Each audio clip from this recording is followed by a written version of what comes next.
함께 보신 말씀은 시편 109편입니다. 시편 109편 31절까지 있는 굉장히 긴 시인데요.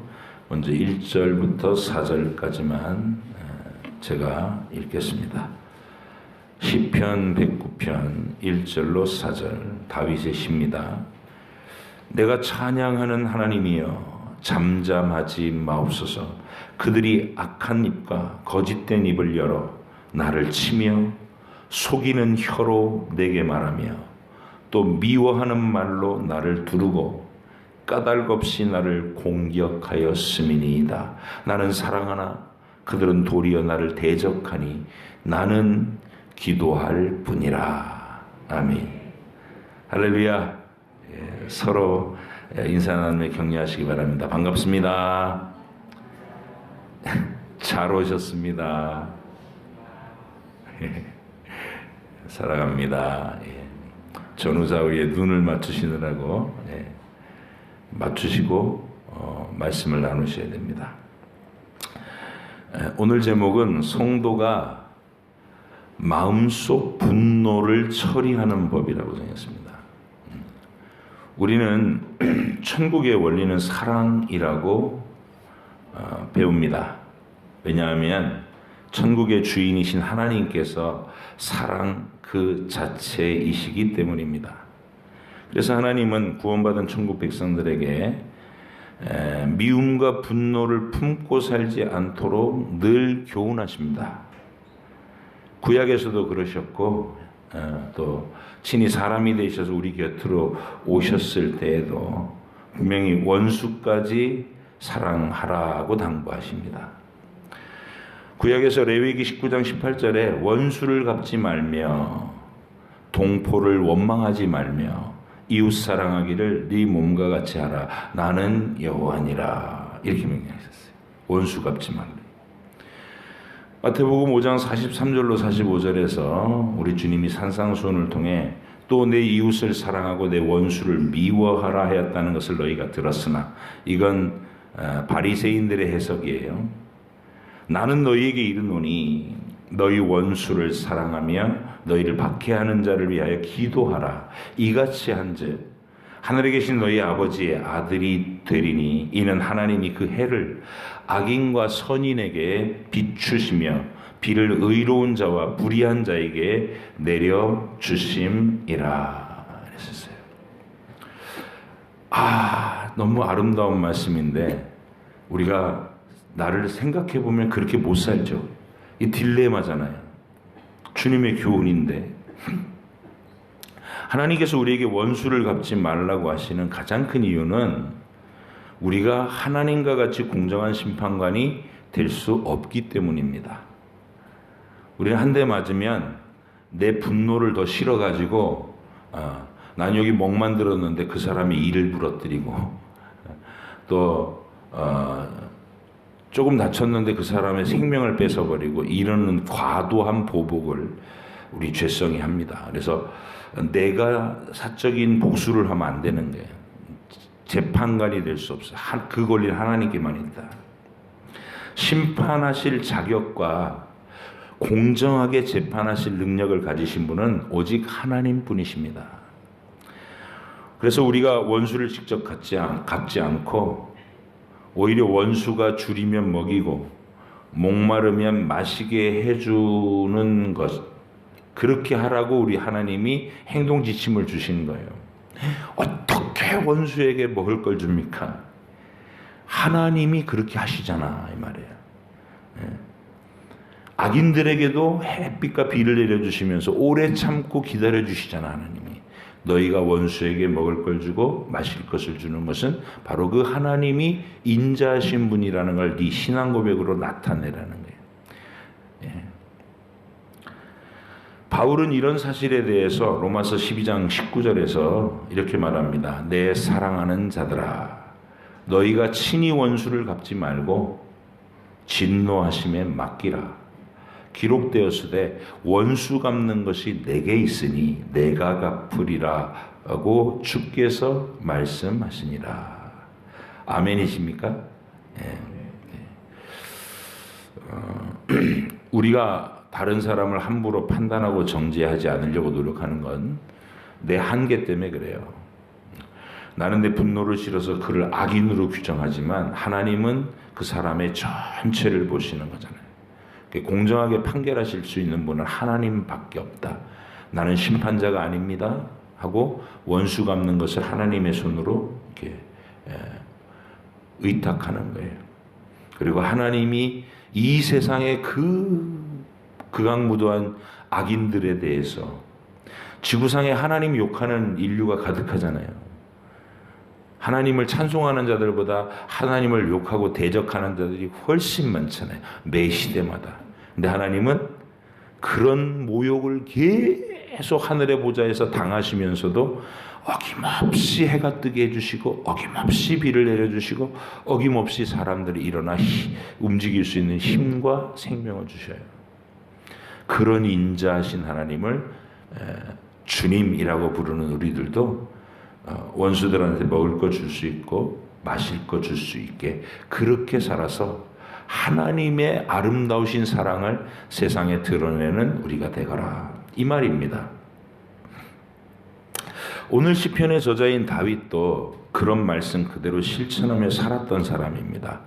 다윗은 자신을 억울하게 죽이려고 쫓아다니던 사울을 2번이나 자신의 손으로 처단할 수 있는 기회가, 결정적인 기회가 있었음에도 하나님이 친히 그를 벌하실 때까지 나는 그에게 손을 대지 않겠다 하고 그를 살렸어요. 선대한 거예요. 그럼 먹을 거 준 것보다 훨씬 더 큰 원수를 사랑한 행위입니다. 그의 다윗의 나라에서 강력한 군사 권력을 가지고 왕인 다윗 자신까지도 무시하고 사람을 멋대로 죽이던 요압이라는 장군을, 다윗은 하나님께서 그를 심판하실 때까지 인내하고 또 인내합니다. 내가 나라가 두 쪽 나더라도 내 놈은 도저히 용납 못하겠다고, 요압 죽이겠다고 칼 들고 뛰어오지 않았어요. 수모를 겪으면서 참습니다. 판결자는 하나님이시다, 이걸 인정하는 거예요. 이것이 우리가 이 세상에서 주의 명령대로 순종하며 사는 전형적인 하늘 백성의 모습입니다. 베드로는 심지어 우리가 쉽게 용서하지 못할 대상, 나를 괴롭히는 상관, 이게 이제 원수라면 대단히 큰 주제잖아요. 내 인생의 원수. 하나님이 원수를 용서하고 선대하라고 그랬다. 이건 주제는 굉장히 큰 주제인데, 우리 일상생활을 굉장히 짜증나게 만들고 힘들게 만드는 아주 괴팍한 상관들, 정말 하루하루 출근하기가 힘들잖아요. 그런 사람 있을 때. 근데 그런 사람들에게까지 그를 내 상관으로, 그를 내 주인으로 세우신 하나님을 생각하고 참고 순종해라, 이럽니다. 이야, 들이박아라 그러시지 않고, 베드로가 이렇게 말해요. 베드로전서 2장 18절로 20절에 사환들아, 여기 사환은 노예들아 이 말이에요. 그 당시에 노예 출신의 그리스도인들이 대부분이니까, 사환들아 범사에 두려워함으로 주인들에게 순종하고 순종하되 선하고 관용하는 자들에게만 아니라 또한 까다로운 자들에게도 그리하라. 못살게 구는 자들, 악의적으로 너를 괴롭히는 자들에게도 순종하래요. 왜? 하나님이 세우셨으니까. 부당하게 고난을 받아도 하나님을 생각함으로 슬픔을 참으면 이는 아름다우나 하나님이 그런 내 순종을 기억해 주신다는 거예요. 근데 죄가 있어서 매를 맞고 참으면 무슨 칭찬이 있으리요. 그러나 선을 행함으로 고난을 받고 참으면 이는 하나님 앞에 아름다우니라. 그 하나님이 잊어버리지 않고 다 기록해 놓으신다는 거예요. 이 천국에서 영원히 기념되게 해줄 것이다, 말이에요. 그래서 우리는 참을 만한 동기가 충분해요. 하나님이 기억해 주신다니까, 아름답게 여겨 주신다니까. 그런데 하나님께서 그럴 때 우리 마음에 치밀어 오르는 그 분노와 억울함, 그러면 우린 그 분노와 억울함에 대해서는 그냥 고스란히 속으로 꿀꺽 삼켜가지고 화병 걸려서 죽기를 바라시는가? 그건 아니라는 거예요. 예. 원수를 사랑하라는 말과 내 속에 있는 분노를 그냥 내가 고스란히 데미지로 받아가지고 마음의 병이 되고 막 공황장애 걸리고 우울증 걸리고 이렇게 되는 것을 주님이 그렇게 되라고 말씀하시는 게 아니라는 겁니다. 하나님은 다윗을 통해서 그럴 때 어떻게 하면 되는지, 이거 우리 진짜 실제적인 문제잖아요. 여러분 하루를 살면서 언제 제일 힘들어요? 날 괴롭히는 까탈스러운 그들 때문이잖아요. 예? 악의적으로 나를 비방하고 끌어내리고 모욕하고 아주 경멸하는 눈으로 보고 자기가 지위가 높다는 이유로 괴롭히고, 그럴 때 우리가 얼마나 마음속에 아픔이 있습니까? 분노가 있습니까? 억울함이 있습니까? 자, 다윗이 어떻게 했는가? 다윗이 자기를 죽이려고 쫓아다니는 사울을 2번이나 살려줬다는 얘기는 했죠. 그러면 다윗은 맨날 착하게, 사울 임금님, 당신은 나를 죽이려고 해도 내가 이뻐할게요. 나는 당신을 향해서 늘 사랑이 갑니다. 이런 상태가 아니에요. 원수를 사랑하라는 말을 하나님 그렇게 하라는 게 아닙니다. 사울왕의 군사령관이었던 아브넬이 이제 사울 죽고 나서 사울의 아들 이스보셋을 이렇게 왕으로 세워놓고 한동안 지내다가 서로 갈등이 빚었어요. 그러니까 이 아브넬 장군이 이 지파들의 세력을 다 하나로 묶어서 다윗을 전체 이스라엘 왕으로 추대하는 일을 내가 주선하겠다 하면 다윗을 찾아왔어요. 예. 다윗은 권력을 잡기 위해서 동족 간에 막 전쟁을 하는 일, 막 사람을 죽여야 되는 일, 그런 거 없이 유다 지파 외에 다른 모든 지파들을 이 아브넬 장군이 그만한 힘이 있었거든요. 다 설득해서 자기 앞에 데려다가 통일 왕국의 왕으로 당신을 인정하겠다, 이 말을 했으니까, 아브넬 장군, 우리가 서로 피를 흘리지 않고 그 일을 이루어낸다면 하나님께서 기뻐하실 것이고 이스라엘의 복이 될 겁니다. 그러면서 잔치를 베풀고 아브넬을 선대해서 보냈어요. 그런데 아까 그 교만한 요압, 다윗 왕을 찜쪄먹는, 자기가 훨씬 더 센 권력을 가지고 있다고 교만한 착각을 하고 있는 요압이 오만불순한 모습으로 다윗을 호통을 칩니다. 왕을 호통을 쳐요. 그가 첩자로 와서 우리 유다 나라의 틈을 엿보고 당신 나라를 다 말아먹으려고 온 건데 어리석게 그를 선대해서 살려보냈습니까? 이러면서 다윗은 막 몰아세우는 거예요. 신하가.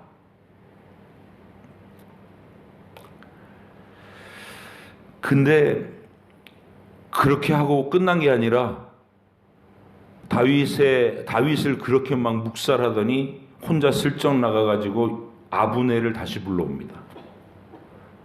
그리고 그 무방비 상태의 아브넬, 이제 왕 다윗이 자기한테 신뢰를 보여줬으니까 아무 의심이 없었죠. 그런 무방비 상태의 아브넬을 요압이 푹 찔러 죽이고 말아요. 쓱싹해치운 겁니다.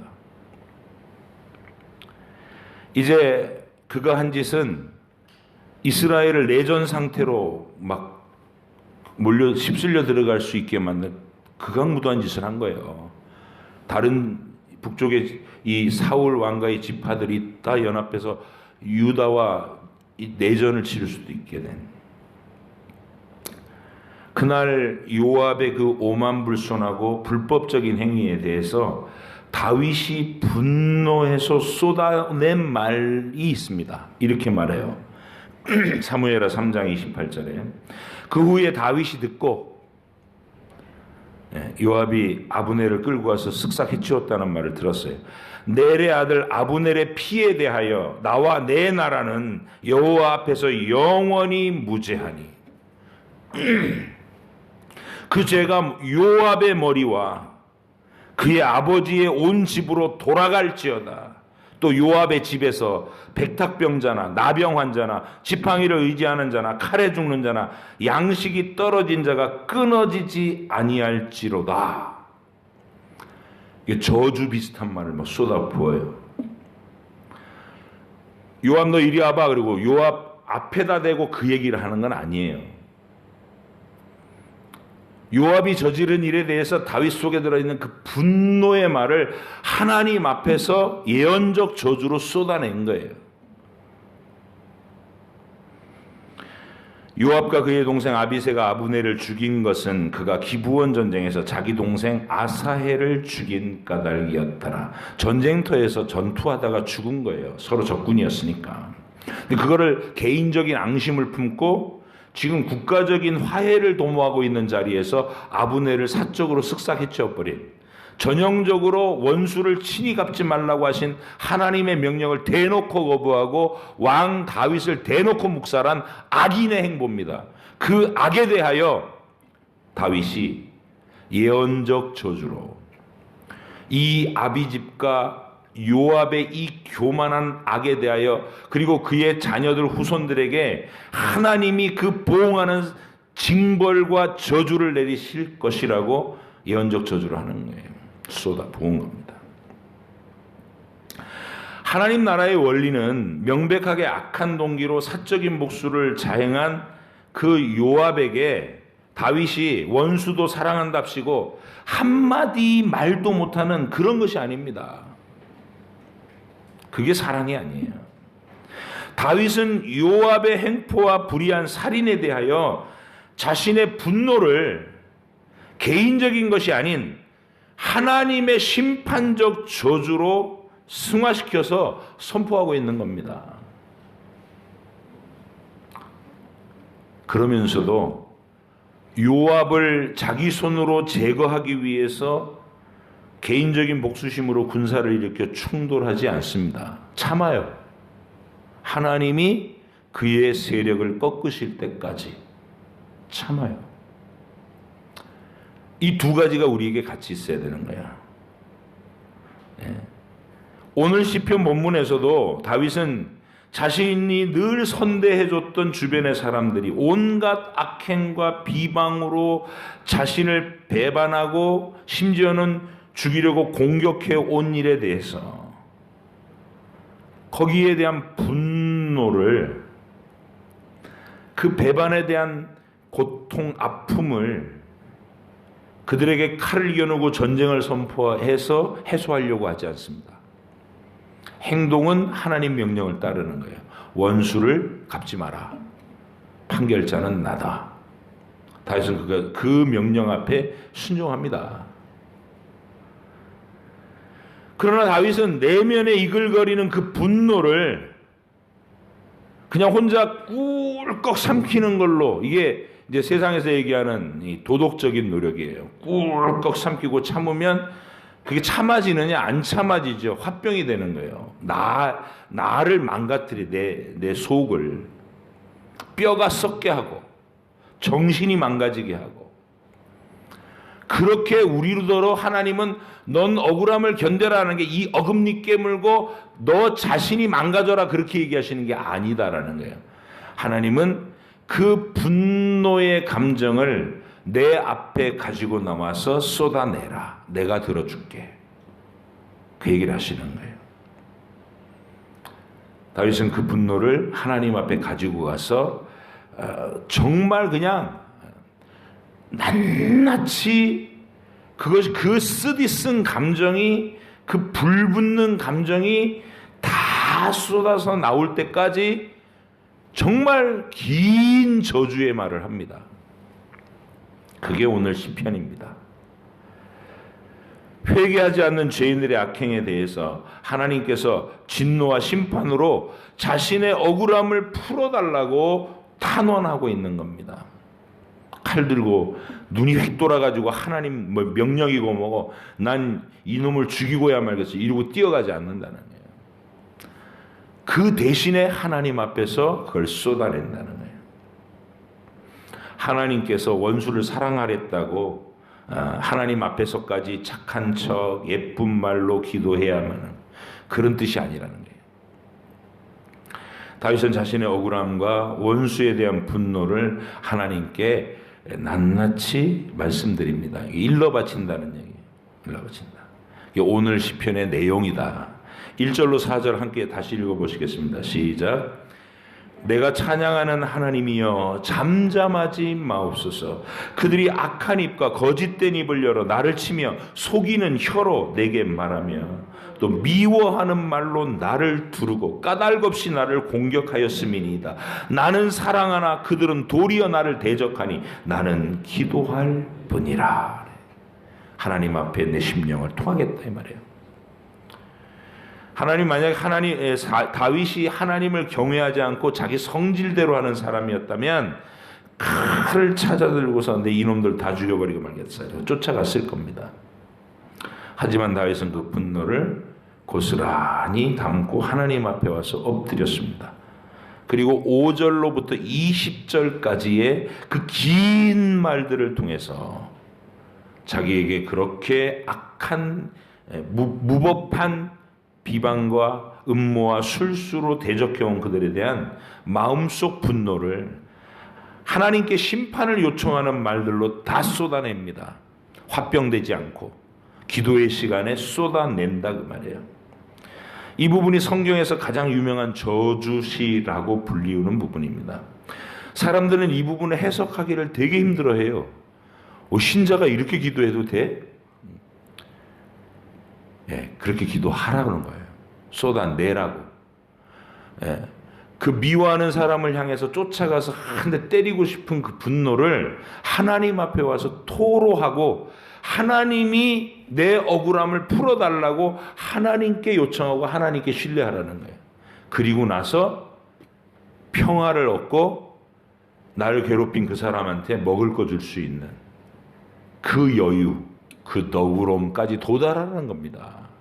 그게 하늘의 비결이에요. 자, 이렇게 기도해도 되나? 그럴 만한 기도가 어떤지 한번 봅시다. 5절부터 20절까지 쭉 읽어보실게요. 시작. 그들이 악으로 나의 선을 갚으며 미워함으로 나의 사랑을 갚았사오니 악인이 그를 다스리게 하시고 사탄이 그의 오른쪽에 서게 하소서. 그가 심판을 받을 때 죄인이 되어 나오게 하시며 그의 기도가 죄로 변하게 하시고 그의 연수를 짧게 하시고 빨리 죽게 해주시고 그의 직분을 타인이 빼앗게 하시고 그의 자녀는 고아가 되고 그의 아내는 과부가 되며 그의 자녀들은 유리하며 구걸하고 그들의 황폐한 집을 떠나 빌어먹게 하소서.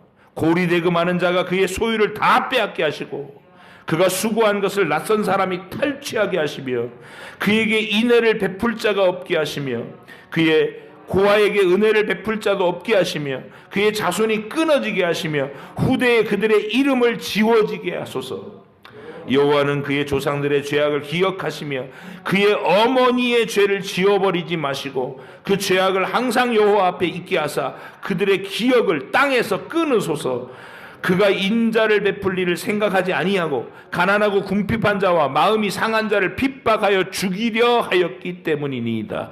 그가 저주하기를 좋아하더니 그것이 자기에게 임하고 축복하기를 기뻐하지 아니하더니 복이 그를 멀리 떠났으며 또 저주하기를 옷 입듯 하더니 저주가 물같이 그의 몸속으로 들어가며 기름같이 그 뼛속으로 들어갔나이다. 저주가 그에게는 입는 옷 같고 항상 뛰는 띠와 같게 하소서. 이는 나의 대적들이 곧 내 영혼을 대적하여 악담하는 자들이 여호와께 받는 보응이니이다. 여러분 어떠세요? 여러분 괴롭힌 놈 놈일지 어쨌든 그 쓴 마음을 가지고 오늘 기도하는 자리에 있다가 이제 오늘 일주일 내내 당했어요, 여러분. 일주일 내내 당하고 지금 속이 아니에요. 그럼 이제 불 딱 꺼지고 쭈야 그래놓고 이렇게 쏟아내라는 거예요. 하나님, 그놈이 나한테 이렇게 얘기했습니다. 주님, 들으셨지요? 내가 얼마나 억울했지 아시지요? 주님이 정당하게 갚아주십시오. 이거 쏟아내라는 거예요.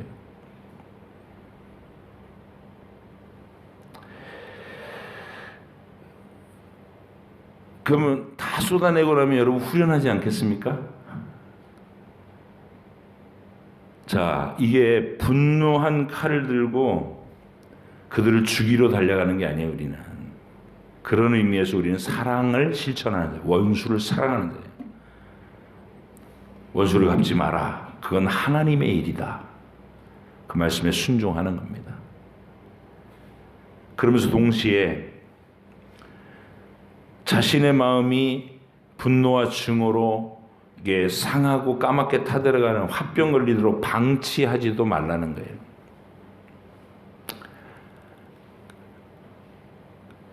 그리고 하나님 앞에서 분노의 그 불길을 솔직한 심령으로 하나하나 꺼내놓은 거예요.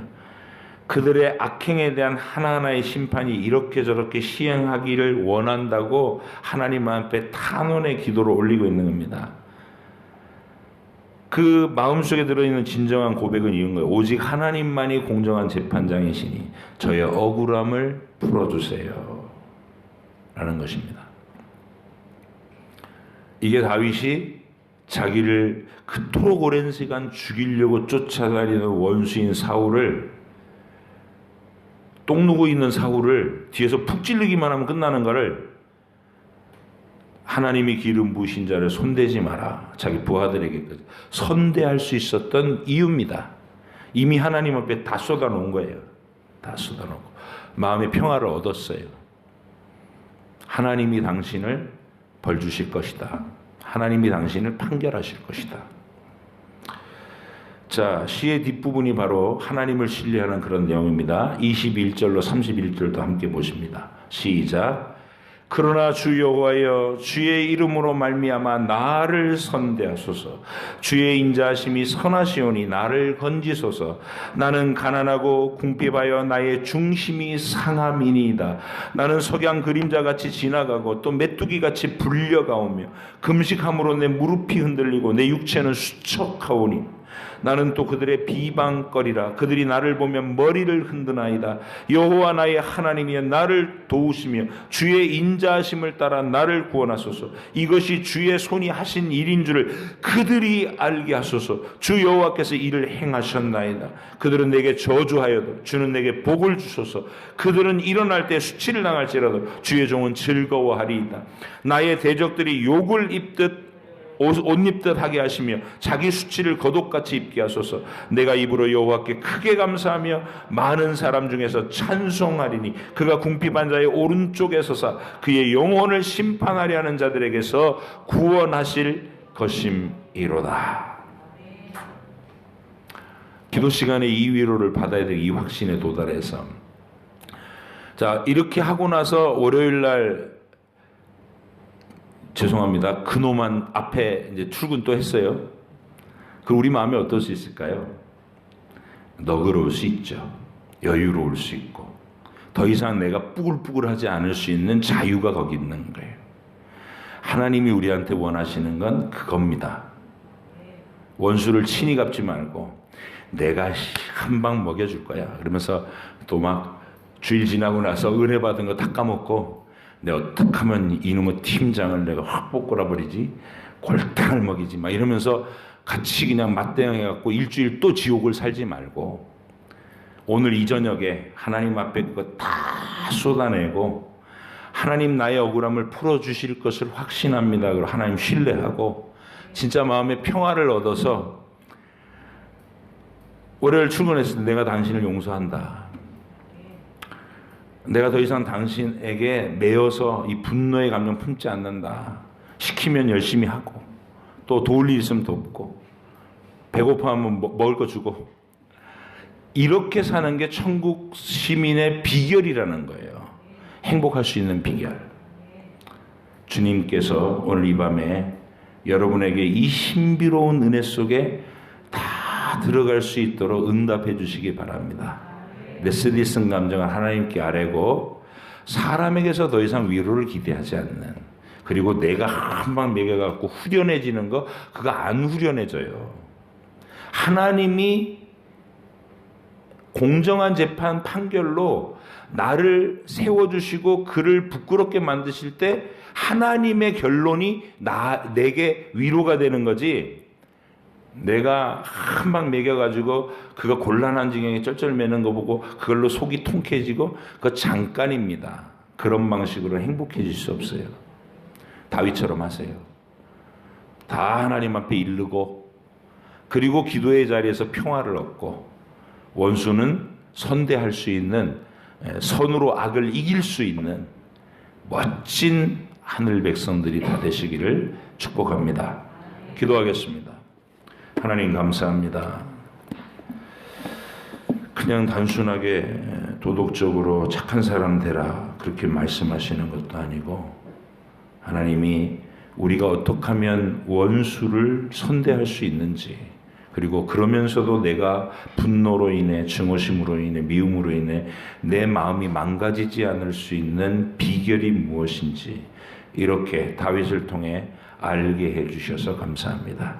우리의 기도의 자리에서 주님 앞에 내 아픈 심령을 다 쏟아내게 하시고, 그리고 악인들에 대해서 하나님이 반드시 판결해 주실 것을 믿고 그를 회개시켜서 내 앞에 사과를 하게 하시든지, 아니면 하나님 앞에 정말 못 말린 죄인이라면 하나님이 징벌로 그를 패하시든지, 하나님의 지혜로운 판결이 있을 것을 신뢰하고 오늘 우리가 하나님 안에서 평화를 얻게 하여 주옵소서. 감사드리며 예수님의 이름으로 기도합니다. 아멘. 자, 이제 하나님 뭘 원하시는지 들으셨죠? 여러분의 일주일을 이제 가지고 주님 앞에 여러분의 기도를 하셔야 됩니다.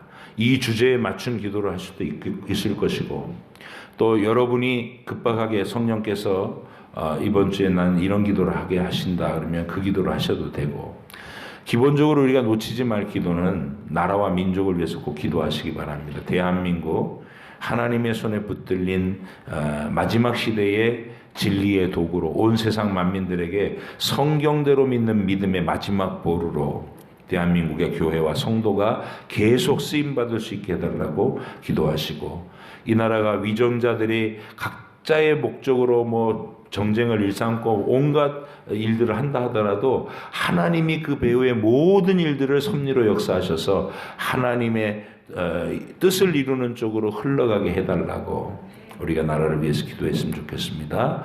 이 땅의 교회와 성도들이, 교회는 교회다워지고 성도가 성도다워지는 은혜 속에 있게 해달라고 기도하시고, 서부중앙교회 나와 내 가정이 누구보다도 앞장서서 그 믿음에 도달할 수 있게 해달라고 기도하시고, 오늘 시편의 주제를 그대로 우리에게 주신 것처럼 내 아픔에 서러움과 분노가 있으면 그거 다 주님께 고백드리면서 평화를 얻고 돌아가시기 바랍니다. 주여 한번 부르고 기도하겠습니다.